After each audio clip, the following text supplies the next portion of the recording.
I'm going to show you how I make dish soap out of bacon fat or lard, whatever you want to call it. So instead of throwing it down the drain, I collect it into a jar and turn it into dish soap. I'm serious, you could actually wash your dishes with this. It's not the best soap, but it works for real. Bacon fat into dish soap. So first thing I do is grab my lard that I've been collecting in a jar. And I don't know why, for some reason, this lard's liquidy at room temperature, but usually it's solid. It doesn't really matter either way. And you need potassium hydroxide, not sodium hydroxide, 90% flake. So I'm going to show you how I do my recipes. I go to Soap Calc, click on potassium hydroxide 90%, and then set my weight. For this recipe, I'm going to do a 300 gram batch. My lye concentration, I'm going to put at 50% because I don't think it really matters for liquid soap. Super fat down to 0 because we want the cleansing power. And then all you do is add your oils in. So in this case, like I said, it's lard, pig tallow, bacon grease, whatever you want to call it, and I'm going for 100%. Calculate the recipe, view or print it, and there it is. Tells me I need 66 grams of water, 66 grams of lye, 300 grams of oils, or my bacon fat, and that I'll get a soap that has a little bit of hardness and no cleansing. Apparently no cleansing. We'll see about that.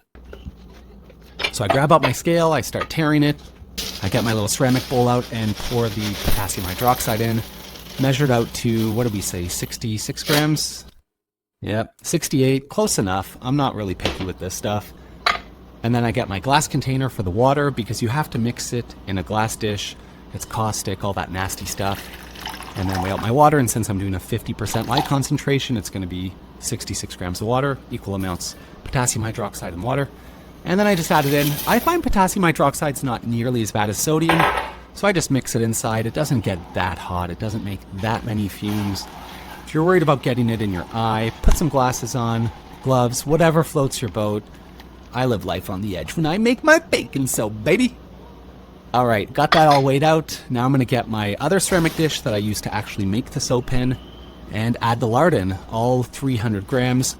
So in hindsight, I should have heated it up in the jar and then strained it out because you can see it's getting chunks of bacon bits, and I really don't want that in my soap. Like, that's pretty nasty. So I'm just going to scoop out my 300 grams, a little bit more because I'm going to lose some in the strainer. And then what I'll do is heat this up and strain out all the bits. So out of the microwave, into my Baker's Secret jug. And I'm just going to pour it through a strainer and get it all cleaned up.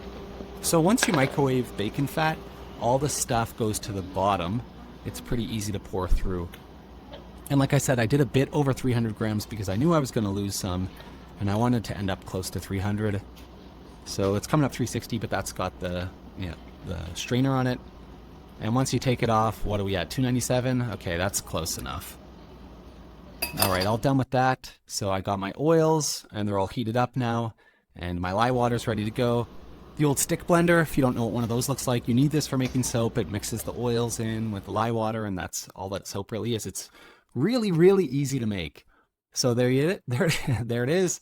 The lye water, dump it in, and get every last drop out. It doesn't make a difference, no. I just do things erratically and inconsistently. So here's the tricky part with liquid soap. You have to really hit it with the stick blender because it doesn't harden up right away like a bar soap. And I've done this, I don't know, maybe 10 batches of liquid soap. I hit it with the stick blender for a long time, and then what I'll do is put it down and let it sit for a bit and then come back to it because it takes quite a while to set up. So I'll let it sit for like half an hour. And you can see it's a little bit thicker, but it's still really runny. So I'm just going to hit it with the stick blender again for like another 30 seconds just to get it all mixed together. And then I'll put it down again, let it sit for another half an hour. Is there a better way to do this? Probably. This is just how I do it. So you can see it's thickening up quite a bit. So now I'm going to hit it with the stick blender. Again, another 30 seconds or so. Get it all mixed around and then let it sit for another half an hour. And by this time, this is like the end. So you can see it's hit a trace. This is perfect. So I'm going to do one more final blend because I really want to get everything mixed. And you'll see if you don't mix it enough, it starts to separate and the oil kind of settles out to the top. So you want a good mix over a long period of time here. One strategy might be to mix and let it sit for like 8 hours and then do a second mix. Anyway, I get it to about this point where it's the jello-like consistency. And then I let it sit overnight. And by the next day or two, you should get, I don't know what this consistency is like. It's kind of like an ice cream. This is perfect once you get to this stage. I would say you're ready to use it at this point. So I get out a glass jar, a pickle jar, or whatever you got. As long as you got a lid for it and it seals up tight. And now it's all by feel for me. It's mostly always by feel, but it really is. I get out like maybe 4 or 5 scoops, fills up about half the jar, not even, and then I fill the rest with water. And all you have to do is dilute this. People call it like soap putty. Dilute this into the water, and that's your liquid soap.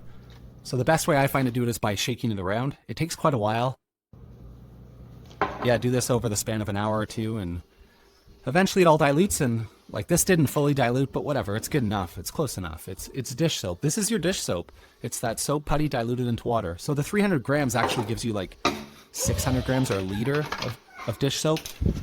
You could use a pump for it, and I do that sometimes and pump it into the sponge. But what I've become a huge fan of are these soap sprayers. It's like a Dawn Power Wash. I've had really good success making my own dish soap and using this power wash. It has to be a specific sprayer that kind of foams it out. Not so great with the bacon dish soap, but this is more like just for fun and to see how it works. So I fill this up and I use it like a Dawn Power Wash. I just spray my dishes. So here it is in action. Like I'm done. I'm just going to spray the sink and give it a clean. You could watch how I clean things, kind of weird and takes a long time and a little bit, I don't know, erratic. Erratic and inconsistent. That's my thing now. So you can see it foams up and it works just like a regular soap. And like I said, the point here isn't to say bacon grease is a great cleaner, but this bacon grease is going in the garbage, and I just made about a month's worth of dish soap for the cost of the potassium hydroxide. And like how, you know, like I said, it's not the best cleaner, but clean's good enough for me. This dish soap has none of the weird chemicals, fragrances, any of that stuff in it. And you know, your dishes just get dirty again, so. Like, is that sink clean enough? I think so. It's clean enough for me. There it is in action. So I'm going to clean some dishes with it. And if you want to stick around and watch me clean dishes, here you go. This is what you've been waiting for.